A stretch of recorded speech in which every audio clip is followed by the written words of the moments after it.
Sunset, beach and piece. നല്ല combo അല്ലേ? അങ്ങോട്ട് എടുക്കുമ്പോൾ ഇതൊക്കെയായിരുന്നു മൈൻഡിൽ.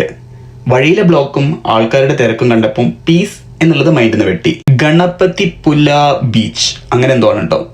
ഒരു റീലിൽ പോലും കാണാത്തതിനെ കൊണ്ട് ചെറിയൊരു എക്സൈറ്റ്മെന്റ് ഉണ്ടായിരുന്നു. ഭക്തിയാണ് ഏറ്റവും വലിയ കച്ചവടം എന്ന് എനിക്ക് ആദ്യമേ മൈൻഡിലുണ്ട്. പക്ഷെ ഇവിടെ എത്തിയപ്പം അതൊന്നുകൂടി ഒന്ന് ഉറപ്പായി. അത്യാവശ്യം നല്ല തിരക്ക്. അമ്പലത്തിലേക്കും ബീച്ചിലേക്കും ആൾക്കാരുടെ നല്ല തിരക്കുണ്ട്.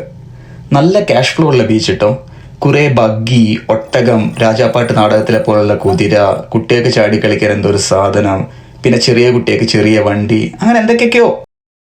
അവിടുന്ന് നോക്കിയാൽ അമ്പലത്തിന്റെ ഒരു നല്ല വ്യൂവും കിട്ടും. कैमल राइडिंग कितना रुपया?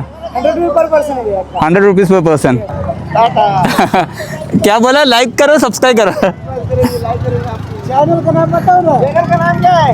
चैनल का नाम what is the channel name? Route 66 blog.